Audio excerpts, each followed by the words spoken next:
Well guys, good evening and welcome to the mountains. So we're about 10k outside Poets, I really do butcher the names, and we're planning on doing the Fuente Day cable car ride tomorrow and then doing the 5-6 hour hike back down from the top.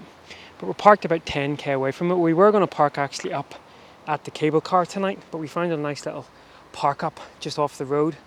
Just made ourselves some nice pasta, and we came up into the little, I wouldn't even call it a village, just a little hamlet, a couple of houses, and there were some really nice views out to the mountains behind me. Now, I don't know what the mountain peaks are. I'll do a bit of research before I publish this and hopefully put them on there.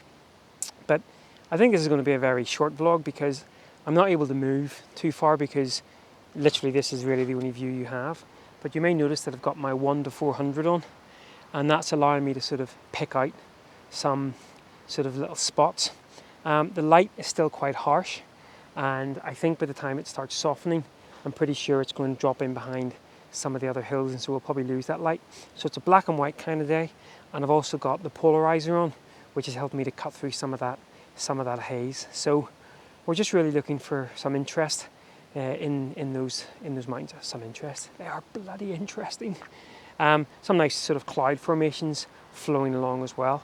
That might allow me, if it's moving fast enough, to maybe put a 4-stop or a 10-stop on and get a little bit of movement in those clouds. But we'll see whether we can move our 1-400 slowly along the ridge and see whether we can find something to photograph. But this is rather nice, and it's the first time I've ever been in a proper mountainous area, and I have to say, me like it a lot.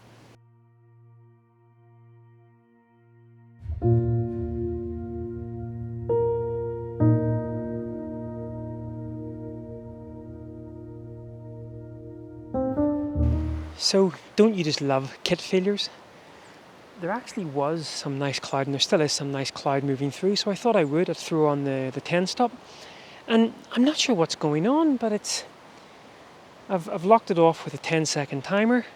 I've manually focused, so it's not losing focus, but it seems to be when I've got the polarizer on and the 10-stop on, there's a shimmer. I mean, maybe there is this. It's kind of on the collar, so maybe there is some slight vibrations going on that I'm just not aware of. But which is a shame because I think having some cloud movement sort of through would have been a nice touch. But rather than sort of focus on that and obviously mess up more shots, I'm just going to go back to the individual image now.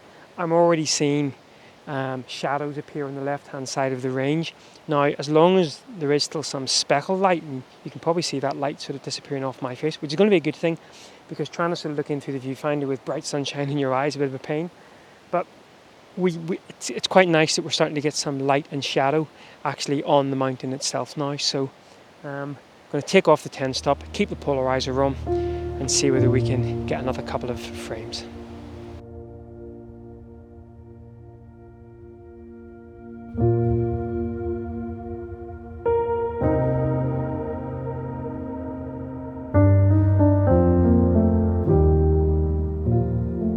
So as you can see, that light has now fallen off the immediate foreground. We are still getting some light and shadow out on those mountains.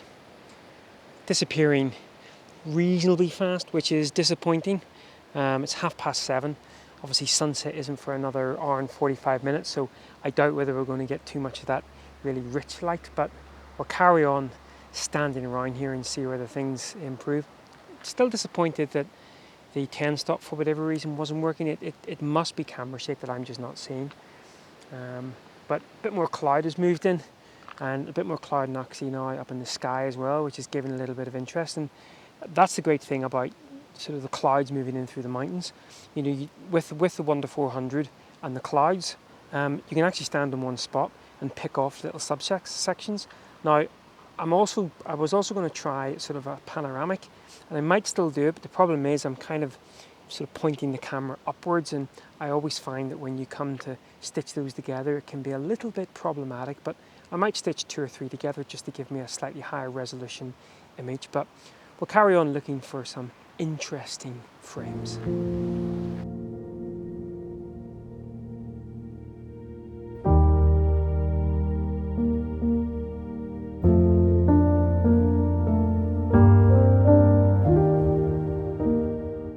So I think that is going to be light stops play.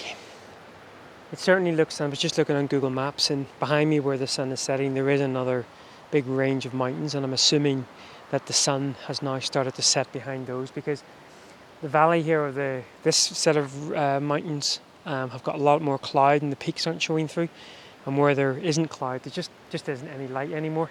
So I think that really is the end of things, but that was beautiful. That's my first time really shooting mountains of any sort of great shakes, and really enjoyed it. So just disappointed with that 10 stop whatever was going on, but really beautiful. Right, well, I'll throw up another couple of images that I've been just sort of shooting away at. I say all using the Fujifilm 1-400 and the polarizer just to cut through some of that glare on the Fuji X-T2 F something or other, as always. Right guys, well, thanks a lot for watching as always, and until next time, take care. Adios. Adios, muchachos.